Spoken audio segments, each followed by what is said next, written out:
તો આજે આપણે હવે JEE નીટના ક્વેશ્ચન કરવાના છે પહેલા ચેપ્ટર ઘન અવસ્થા. તો જે છેલ્લા થોડા ટાઈમથી ક્વેશ્ચન પૂછાય છે એમાં 50%થી ઉપર પ્રશ્નો છિદ્રોની જે રચના છે એના ઉપરથી સંયોજનનું સૂત્ર, બરાબર, છિદ્રોની સંખ્યા અને એના પરથી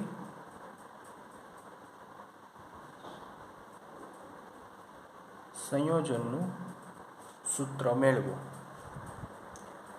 તો મોટા ભાગે આવા પ્રશ્નો પૂછાતા હોય છે. હવે આમાં આપણે કરવાનું શું હોય, કોમન ટેકનિક શું યુઝ કરશું, તો કે તમને કોઈ પણ એક બે કે ત્રણ ABC એવી રીતે આપી દે તો ABO આપે ઘણીવાર. તો એ જે પણ આપે, દાખલા તરીકે તમને કોઈ બે વસ્તુ આપેલ છે A અને B, તો એમાં તમારે જોવાનું કે A અથવા તો B કોઈ પણ બેમાંથી એકમાં તમને એવું કીધું હશે કે એના પરમાણુ કે બીના પરમાણુ HCP રચના ધરાવે છે કે CCP રચના ધરાવે છે, આવું તમને ત્યાં કહી દીધેલું હશે, બરાબર. તો આપણે એના ઉપર ફોકસ કરવાનું કે કયા પરમાણુ છે એવા એ HCP કે CCP રચના ધરાવે છે, બરાબર. હવે એના પછી એક કોમન વસ્તુ તમને ખબર છે કે બે પ્રકારના છિદ્રો આપણે જોઈએ છીએ. એક તો છે અષ્ટફલકીય અને એક છે સમચતુષ્ફલકીય.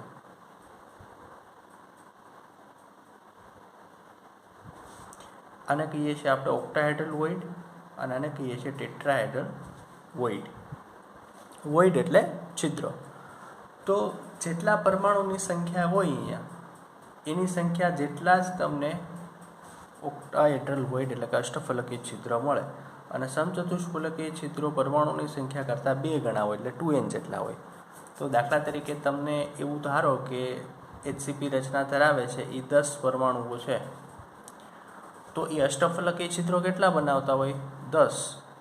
ચતુષ્ફલકીય છિદ્રો કેટલા બનાવતા હોય? 20 બનાવતા હોય, બરાબર. તો આ સિમ્પલ એક મગજમાં રાખી લેજો આ ક્રાઇટેરિયા. આના ઉપરથી છિદ્રોની સંખ્યામાંથી સંયોજનનું સૂત્ર મેળવવાના લગભગ બધા સમ સોલ્વ થઈ જશે, બરાબર. અને આ શોર્ટકટ જ યુઝ કરવાની છે આપણે, બરાબર. એ કઈ રીતે કરવું, એઝ્યુમ કઈ રીતે કરવું એ આપણે આગળ વાત કરીએ, પણ આટલું તમે મગજમાં રાખી લેજો. ક્વેશ્ચન જોઈએ, 2019માં પૂછાયેલો છે,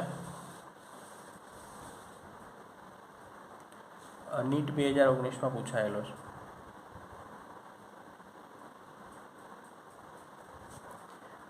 હવે પ્રશ્ન એવો કીધો છે કે ધન આયન C અને ઋણ આયન A વડે એક સંયોજન બને છે. તો અહીંયા આપણે શોર્ટમાં લખીએ છીએ ક્વેશ્ચન, ધન આયન તમને કીધું છે C અને ઋણ આયન છે A. આ બંને ભેગા થઈને કંઈક સંયોજન બનાવે છે. તેમાંથી જે ઋણ આયનો છે તે હેક્ઝાગોનલ ક્લોઝ પેક એટલે કે HCP લેટાઇસ બનાવે છે. ઋણ આયન કોણ છે આપણા? તો કે A. એ જે છે તે કઈ રચના બનાવે છે? HCP, hexagonal close pack. અને ધન આયન છે તે 75% અષ્ટફલકીય છિદ્રોને રોકે છે. હવે આ જે ધન આયન છે શું કરે છે? તો કે 75% ઓક્ટાહેડ્રલ વોઇડને રોકી લે છે. તો આ બંનેની સંખ્યાથી બનતું સંયોજનનું સૂત્ર તમારે શોધવાનું છે. સંયોજનના સૂત્રમાં હોય કાંઈ નહીં કે C કેટલા છે અને A કેટલા છે, X અને Y આપણે અત્યારે લખીએ, ખબર નથી એટલે કે આવું એક સંયોજન છે તેમાં A કેટલા હશે અને C કેટલા હશે. તો આને સોલ્વ કરવા માટે ઇઝી મેથડ છે કે આપણી પાસે બે જ વસ્તુ છે, એક તો C છે અને એક A છે. આ C, આ A. HCP રચના કોણ બનાવે છે? તો કે A. તો એને આપણે HCP રચના બનાવે છે. હવે આપણે વાત કરીએ કે કોઈ પણ, હવે C ના આપણને ખબર નથી કેટલા ધન આયન બને છે, બરાબર. પણ સીનું એક ફિક્સ તમને હિન્ટ આપી દીધી, જેટલી ઓક્ટાહેડ્રલ વોઇડ બનશે ને અષ્ટફલકીય છિદ્રો એનાથી એનો 75% ભાગ સી એ રોકી લીધો હશે. બરાબર. તો અહીંયા તમારે એક વસ્તુ ધારી લેવાની કે ધારો કે એમાં એક જ પરમાણુ છે. હવે એવું જરૂરી નથી એક જ ધારો, તમે 100 ધારી શકો, તમે 50 ધારી શકો. બરાબર. આન્સર સેમ જ આવશે. બરાબર. તો ધારો કે આ એ છે એ એક જ પરમાણુ છે HCP માં, સમજાય? હવે એક જ પરમાણુ છે માટે આપને અષ્ટફલકીય છિદ્રો કેટલા મળશે?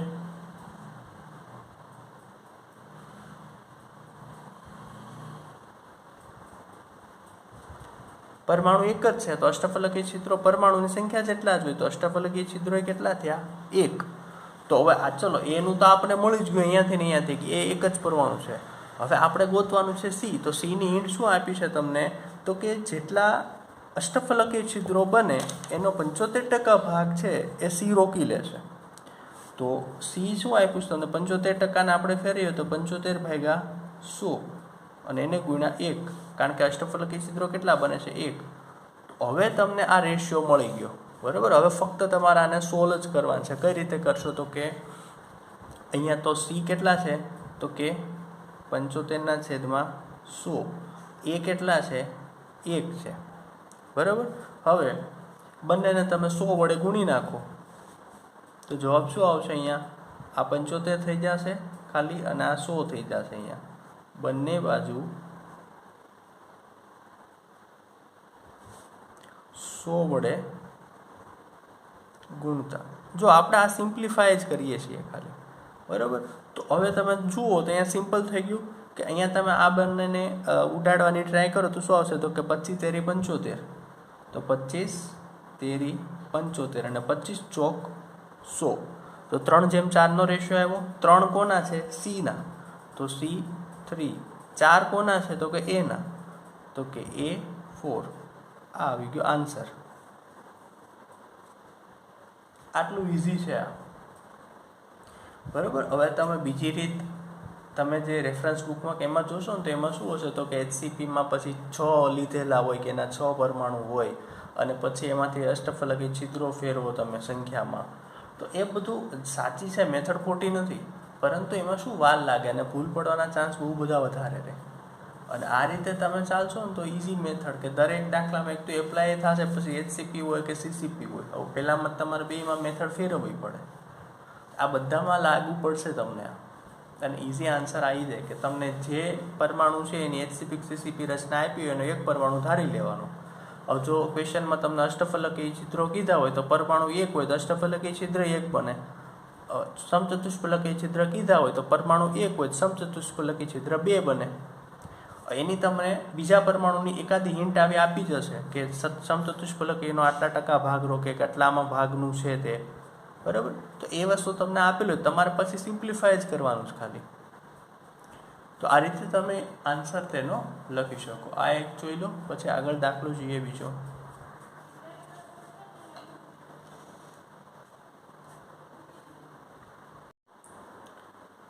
JEE 2020માં પૂછાયેલો પ્રશ્ન છે. સિમ્પલ ક્વેશ્ચન છે. તમારે ખાલી થોડું જે તમે પહેલાં કોષ્ટકો જોતા હતા કે વાહક ને અવાહક ને, એ થોડો આઈડિયા લગાડવો પડે. પ્રશ્ન જોઈએ આપણે તો કે કોઈ એક પદાર્થ X છે.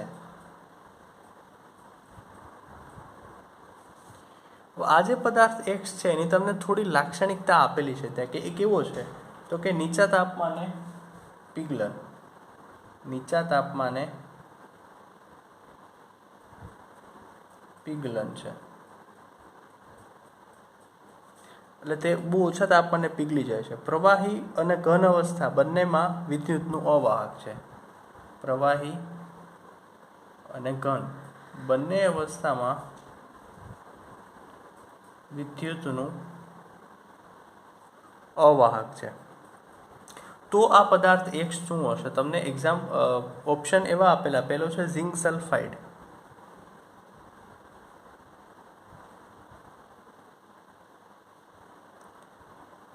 ઓપ્શન બી તમને આપેલો છે કાર્બન ટેટ્રા ક્લોરાઇડ,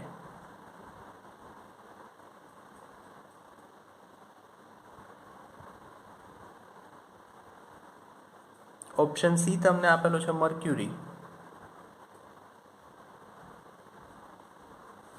અને ઓપ્શન ડી આપેલો છે સિલિકોન કાર્બાઇડ.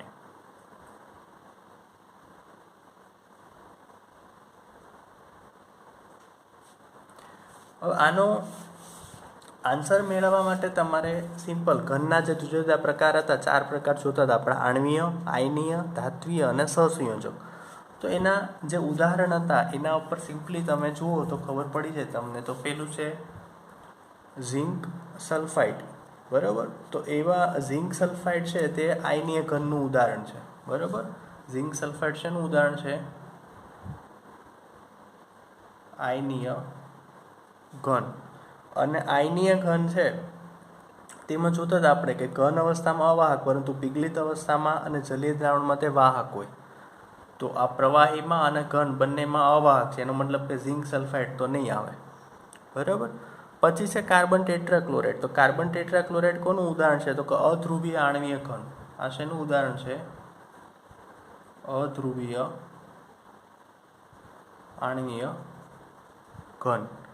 અધ્રુવીય આણ્વીય ઘનમાં તમે જો ગલન બિંદુ ખૂબ નીચા છે, તો એક તો આ જે કન્ડિશન છે એને ફોલો કરે છે કે નીચા તાપમાને પિઘલન થાય, એનો મતલબ ગલન બિંદુ નીચું. તો અધ્રુવીય આણ્વીય ઘનમાં ગલન બિંદુ તો નીચા હોય છે, સાથે સાથે વિદ્યુતના પણ કેવા હોય છે? તે અવાહક. તો આ બંને કન્ડિશન અહીંયા ફોલો થાય છે. તો ઓપ્શન બી આવે આન્સર, કાર્બન ટેટ્રાક્લોરાઇડ CCl4. તો આ કોષ્ટકમાં તમને જે આપેલા જ છે ઓલરેડી બધા, બરાબર. તો એ તમે જોઈ શકો. પછી તો મર્ક્યુરી છે આગળ, તો એ તો નહીં જ આવે, બરાબર. અને પછી છે સિલિકોન કાર્બાઇડ, તો એ તો સહસંયોજકમાં આવે, તો એના ગલન બિંદુ તો ઘણા ઊંચા હોય, બરાબર. તો આ રીતે તમે સિમ્પ્લિફાઈડ કરી શકો. આન્સર સહેલો છે, પણ તમને આ એક ખબર હોવી જોઈએ કે આ શેનું ઉદાહરણ છે અને તેના ગલન બિંદુ નીચા હોય છે અને તે વિદ્યુતના અવાહક હોય છે. તો તમને એ આખું ટેબલ આપેલું જ છે તેમાં. તો એમાં આન્સર આવશે B, carbon tetrachloride. Okay, next question છે નીટ 2018નો. ક્વેશ્ચન એવો છે કે ઓરડાના તાપમાને જે Fe છે આયન, તે BCC બંધારણ ધરાવે છે અને જેવું તેનું તાપમાન 900 ડિગ્રી સેલ્સિયસથી ઉપર જાય એટલે તે BCCમાંથી FCCમાં રૂપાંતરણ પામે છે, બરાબર. બોડી સેન્ટરમાંથી ફેઝ સેન્ટરમાં. તો તમારે શું ગોતવાનું છે હવે? તો કે ઓરડાના તાપમાનેથી 900 ડિગ્રી સેલ્સિયસ પર એટલે કે BCCમાંથી જ્યારે FCCમાં આવે છે ત્યારે Feની ઘનતાનો ગુણોત્તર તમારે શોધવાનો છે. તો ઘનતા માટે જે સામાન્ય સૂત્ર તમને ટેક્સ્ટબુકમાં આપેલું છે એનો જ તમારે યુઝ કરવાનો છે અહીંયા. પણ અહીંયા તમારે રેશિયો લેવો પડશે બંનેનો, કારણ કે અહીંયા બે કન્ડિશન છે, એક BCCની અને એક FCCની. તો સૌ પહેલાં આપણે ઘનતાનું સૂત્ર લખીએ. તો ઘનતાનું સૂત્ર શું હતું તમારું? તો કે ઘનતા બરાબર, ઘનતાને આપણે ડેન્સિટી કહેતા D. તો ઘનતા બરાબર શું લખતા? Z/m. અને નીચે શું આવશે? A³ × Na Avogadro number. Z શું હશે? અહીંયા પરમાણુની સંખ્યા કેટલા છે. તો હવે બંને માટે જોઈએ આપણે એક એક કરીને, પછી મૂકશું અહીંયા. આપણી પાસે સૂત્ર આવી ગયું છે, બરાબર. તો BCC માટે અને એક જોશું આપણે FCC, બે કન્ડિશન આપેલી છે. તો BCC માટે Z બરાબર 2 થાય. ટોટલ પરમાણુની સંખ્યા તમને ગણતા આવડે છે હવે કે BCC માટે 2 થાય અને FCC માટે એ કેટલી થાય? 4 થાય, બરાબર. તો આ ઓલરેડી તમને આવડે છે આ ગણતા Z. તો Z ઉપરથી તમે A મેળવતા, તો A બરાબર શું થતું ત્યાં? તો કે 4/3 × R. અને FCC માટે તમે A મેળવો તો A બરાબર શું થતું હતું ત્યાં? 2 × √2R. તો હવે આ બધી વેલ્યુ છે તમારી પાસે, તમારે ફક્ત એની રેશિયો મૂકી દેવા. તમારે શેનો રેશિયો જોતો હતો? કે ઓરડાના તાપમાનેથી 900 ડિગ્રી પર જાય એટલે કે BCCમાંથી FCCમાં આવે એ રેશિયો તમારે જોતો છે. તો પેલા D ઉપર કોનું? તો કે BCCનું. અને રેશિયો કોનો જોતો છે? તો કે FCCનો. આ ઘનતાનો રેશિયો તમારે લેવાનો છે. તો બંનેમાં તમે આ સૂત્ર મૂકી શકો.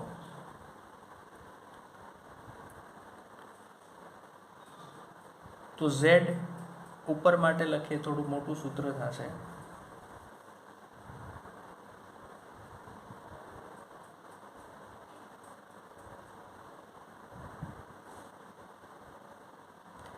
ઝેડ ક્યાં? તો કે બીસીસી માટે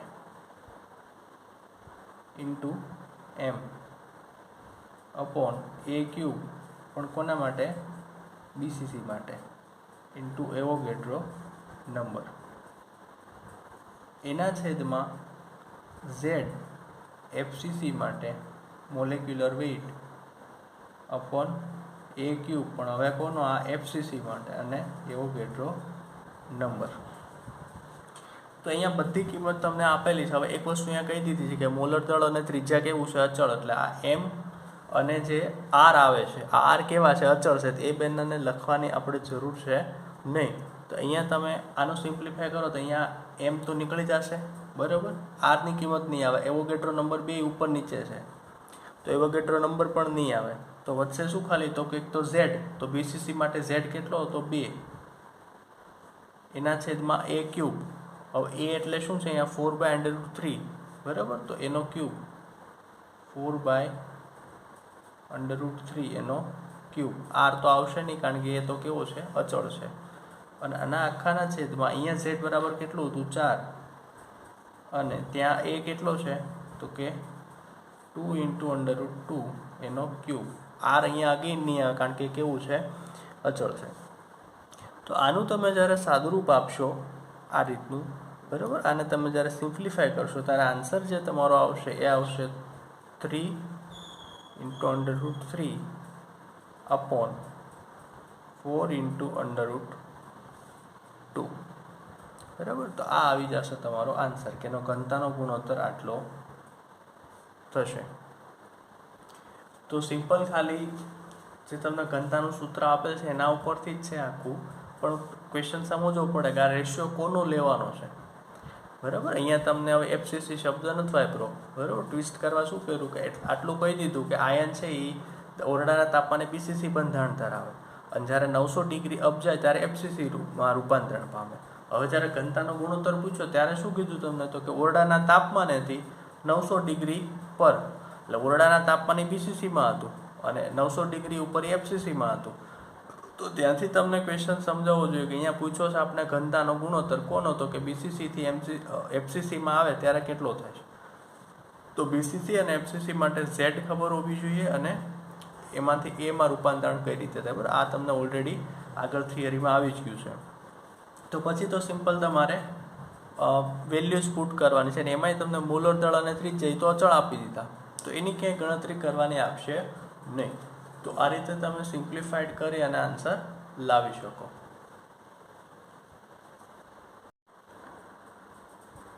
હવે એક ક્વેશ્ચન છે, સારો ક્વેશ્ચન છે, ઓડિશા નીટ 2019માં પૂછાયેલો છે.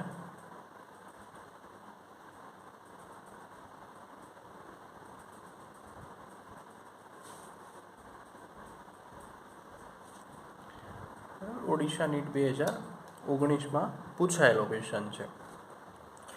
હવે ક્વેશ્ચન છે એ કેવા ટાઈપનો છે? તો કે જે તમે ધાતુ ઉણપ ક્ષતિ જોતા હતા એના ઉપરથી એક ક્વેશ્ચન છે, સમ જેવું છે, દાખલા જેવું. ઇન્ટરેસ્ટિંગ ક્વેશ્ચન છે.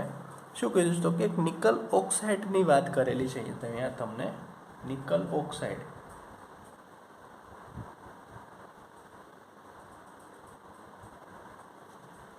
હવે નિકલ ઓક્સાઇડમાં ધાતુ ઉણપ ક્ષતિ થયેલી છે, અને ધાતુ ઉણપ ક્ષતિ થયા પછી તેનું એક ફોર્મ્યુલા છે આવો, Ni 0.98 અને O. હવે અહીંયા આપણે જોઈને ખબર પડે કે 0.98 ખરેખર નિકલ 1 હોવું જોઈએ, અને નિકલ ઓછું છે, એનો મતલબ કે અહીંયા ધાતુ ઉણપ ક્ષતિ થયેલી છે.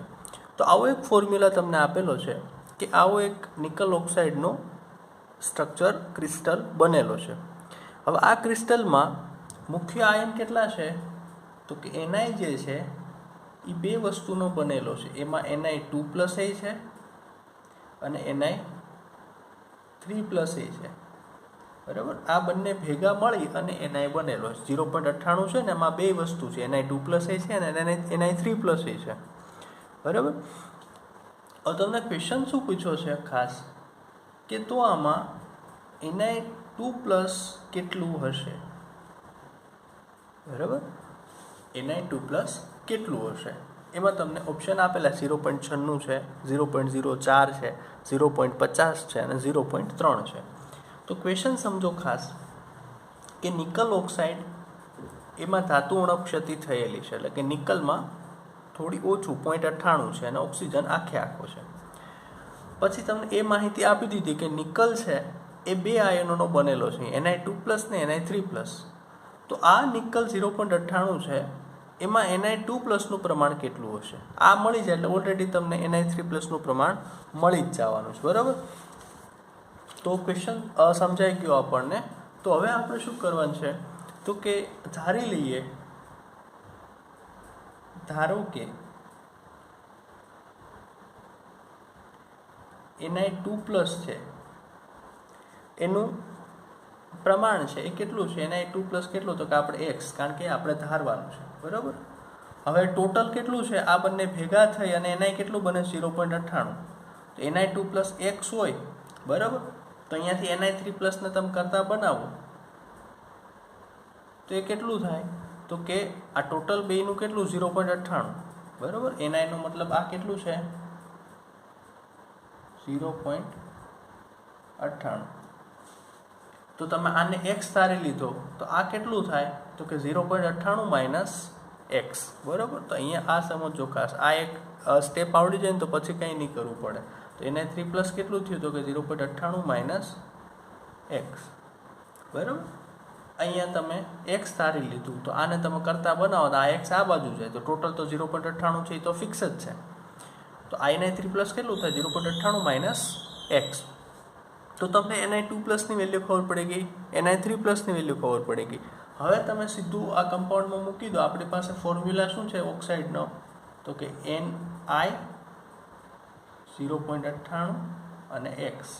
હવે Ni માં બે વસ્તુ પડેલી છે, Ni2+ પ્લસ Ni3+ અને અહીંયા સોરી O આવે છે, O, બરાબર? તો આ તમને વેલ્યુ મૂકી દો અહીંયા તો તમને ડાયરેક્ટ આન્સર આવે. હવે Ni2+ ને આપણે કેટલું ધાર્યું છે 2x, Ni3+, હવે ઉપર ચાર્જ કેટલો છે 3+ છે એટલે 3 ને તમારે, કારણ કે Ni2+ છે ને આપણે x ધાર્યું જો, તો બે જે એનો જે ચાર્જ હોય ને એને આગળ એની આને ગુણી નાખવાના. તો 2x વત્તા અહીંયા એનો ચાર્જ 3 છે તો 3 કેટલું છે તો કે 0.98 - x.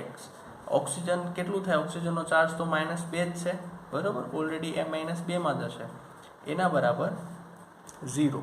તો અહીંયાથી શું થશે તો કે 2x વત્તા, હવે આ 3 ગુણ્યા 0.98 એટલે થશે 2.94 માઇનસ કેટલા થશે 3x અને એના બરાબર 2. આપણે આ બેને આ સાઈડ લઈ જઈએ, બરાબર? તો સિમ્પલી તમે હવે કરી શકો અહીંયાથી તો કે 2x, હવે આ 2.94 છે, બરાબર? અને આ સાઈડ +2 છે. આપણે અહીંયા -3x છે એ આની સાઈડ લઈ જાઓ એટલે +3x થઈ જાય અને 2x છે ને આ સાઈડ લઈ જાઓ એટલે -2x થઈ જાય અને આ બે આ સાઈડ આવશે. તો સિમ્પલી જુઓ તમે શું થશે તો કે 2.94 - 2, આ બેને આપણે આ સાઈડ લીધા એટલે માઇનસ થઈ ગયા. હવે આ બંને x વાળા પદને સામે લઈ જાઓ એટલે કે 3x - 2x, કારણ કે આ માઇનસ હતું તો પ્લસ થયું, આ પ્લસ હતું તો માઇનસ થયું. તો આના બરાબર શું આવી જાય x આવી ગયું અને 2.94 - 2, તો આ શું આવી ગયું 0.94, બરાબર? તો આ x ની વેલ્યુ ખબર પડી ગઈ તમને. x બરાબર શું છે તો કે 0.94. તો આ Ni2+, x કોના માટે ધારો તો આપણે Ni2+ માટે. આ આવી ગયો આન્સર તમારો. હવે આ x ની વેલ્યુ તમે આ સમીકરણમાં મૂકો તો Ni3+ એ મળી જાય તમને. ક્વેશ્ચનમાં આપણે ખાલી Ni2+ જ પૂછ્યો છે. તો આવા ધાતુ ઉણપ ક્ષતિવાળા પ્રશ્નો હવે બોર્ડમાંય પૂછે છે અને જે નીટમાંય પણ પૂછાય છે હવે, બરાબર? કારણ કે આ ધાતુ ઉણપ ક્ષતિને આપણે અત્યાર સુધી ઇગ્નોર જ કરી છે. બરાબર, સ્કીપ જ કરી દેતા કે હવે એમાંથી શું આવે, પણ એમાંથી આવા ટાઈપના ક્વેશ્ચન પૂછાય જ છે અને હવે તો બોર્ડમાં પૂછાઈ શકશે. બરાબર, તો આમાં ઘન અવસ્થામાં મોસ્ટ ઇમ્પોર્ટન્ટ જે ટોપિક જી નીટમાં, બાકી બધા છે તો ખરા જ પણ એમાંથી ફિસ્ટિંગ નથી, પણ આ બે જે ટોપિક છે, એક ધાતુ ઉણપ ક્ષતિ અને એક પેલી છિદ્રોની સંખ્યાવાળો, તો એમાંથી હવે ક્વેશ્ચન પૂછાય છે. તો એ બે ટોપિક ખાસ કરજો. બરાબર, કઈ રીતે સોલ્વ કરો, આ રીતે ઇઝી પડશે સોલ્વ કરવાનું. મેથડ તો બીજી પણ હોઈ શકે, પણ આ ઇઝી પડશે તમારા માટે. બરાબર, હવે જેડબલઈમાં એક ક્વેશ્ચન પૂછાઈ ગયો છે 2019માં.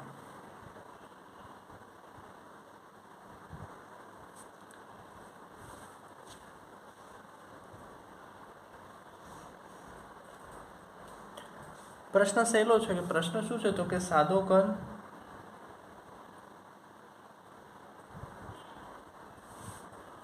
અંતઃકેન્દ્રિત ઘન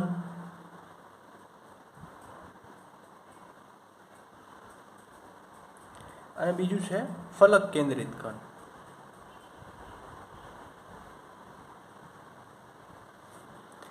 આમાં રહેલા પરમાણુની સંખ્યાનો ગુણોત્તર શોધો. ઘનમાં રહેલા પરમાણુની સંખ્યાનો ગુણોત્તર શોધો. હવે આપણે પરમાણુની સંખ્યા લખીએ તો સાદો ઘન છે, જે સાદા ઘનમાં પરમાણુનું સ્થાન ક્યાં હોય, તો કે પરમાણુનું સ્થાન, તો સાદા ઘનમાં પરમાણુનું સ્થાન ફક્ત ખૂણા પર. તો ફક્ત ખૂણા કેટલા, તો કે ખૂણા 8 હોય. એકમ કોષની વાત છે. બરાબર, ઘન જે છે તેમાં તો ખૂણા 8 હોય. હવે એક ખૂણાનું કન્ટ્રીબ્યુશન કેટલું હોય, 1/8. હવે આ કેમ ખબર પડે 1/8 છે એમ, તો કે એક ખૂણો છે ને એ 8 ભાગમાં વહેંચાયેલો હોય, એટલે એક એકમ કોષમાં તો એ 8મા ભાગનો જ હોય, બાકી બીજા 7 ભાગ તો એના બીજા એકમ કોષમાં હોય. તો આપણે તો એક એકમ કોષની જ વાત કરવાની. તો ખૂણાનું કન્ટ્રીબ્યુશન 1/8 હોય, એવા ટોટલ 8 ખૂણા, એટલે પરમાણુની સંખ્યા કેટલી થઈ એમાં ટોટલ 1. આને જ આપણે ઝેડ કહેતા. ત્યારબાદ બીજું છે તમને અંતઃકેન્દ્રિત. તો અંતઃકેન્દ્રિતમાં પરમાણુનું સ્થાન ક્યાં ક્યાં હોય, તો કે ખૂણા પર પ્લસ ક્યાં હોય, એક મુખ્ય કેન્દ્રમાં. તો ખૂણાનું કન્ટ્રીબ્યુશન તો આપણે જોઈ લીધું 1 થાય. હવે કેન્દ્ર, તો યુનિટ કોષ છે આખો એકમ કોષ, એનું કેન્દ્ર એટલે એની વચ્ચોવચ્ચ એક પરમાણુ આવેલો હોય. તો વચ્ચોવચ્ચ પરમાણુ હોય એ બીજા કોઈ સાથે શેર થતો હોય નહીં. તો શેર ન થતો હોય તો આખો અંદર હોય, તો એનું કન્ટ્રીબ્યુશન 1 આખું થશે. તો એનો ઝેડ બરાબર કેટલા આવશે, ત્યાં 2 આવશે. બરાબર, ઝેડ બરાબર 2. ત્રીજું કીધું છે તમને FCC, ફલક કેન્દ્રિત એકમ કોષ. તો એમાં પરમાણુના સ્થાન ક્યાં હોય, તો કે એક તો ખૂણા પર તો હોવાના જ છે, પ્લસ ક્યાં હોય, તો કે ફલકના કેન્દ્રમાં. તો ખૂણાનું કન્ટ્રીબ્યુશન 1 પ્લસ ફલક કેટલા, તો કે 6 ફલક હોય. આ એકમ કોષ એટલે શું થાય, આપણે જે રૂમમાં બેઠા હોય ને એકમ કોષ જ હોય. તો રૂમમાં દિવાલો કેટલી હોય, 6 હોય, 4 આજુબાજુની, એક ઉપર અને એક નીચે. તો એને આપણે ફલક ગણી શકીએ. તો 6 હોય. હવે એના કેન્દ્રમાં, એટલે દિવાલમાં તમે વચ્ચોવચ્ચ કોઈ વસ્તુ મૂકો, એક પાર્ટિકલ. હવે એક દિવાલ છે એ કેટલા રૂમ હારે શેર થતી હોય, 2 રૂમ હારે. એનો મતલબ કે અડધું કન્ટ્રીબ્યુશન હોય. એક દિવાલ છે એક રૂમમાં અડધી હોય, બીજા રૂમમાં અડધી હોય, કારણ કે એક દિવાલથી 2 રૂમ બની શકે. બરાબર, 2 રૂમમાં શેર થાય એવું કહી શકીએ આપણે. તો આનું કન્ટ્રીબ્યુશન એ કેટલું હોય, 1/2. બરાબર, તો આ કેટલું થઈ ગયું, 1 + 3. તો ઝેડ બરાબર 4 થઈ ગયું એનું. બરાબર, તો ગુણોત્તર શું થશે, 1/2/4. બરાબર, તો આ રીતે તમને આન્સર ત્યાં આપેલો છે. આ થઈ ગયો આન્સર. તો ઇઝી ક્વેશ્ચન છે. બરાબર, તો આવા પ્રશ્નો તમને પૂછી શકે.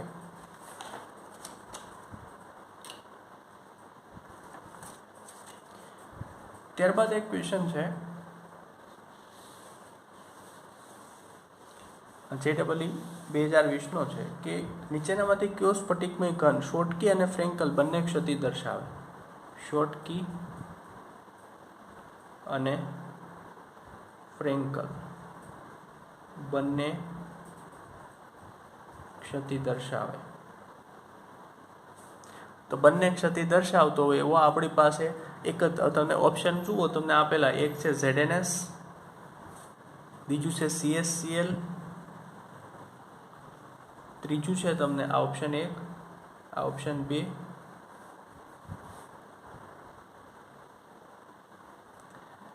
ત્રીજો ઓપ્શન છે એ છે AgBr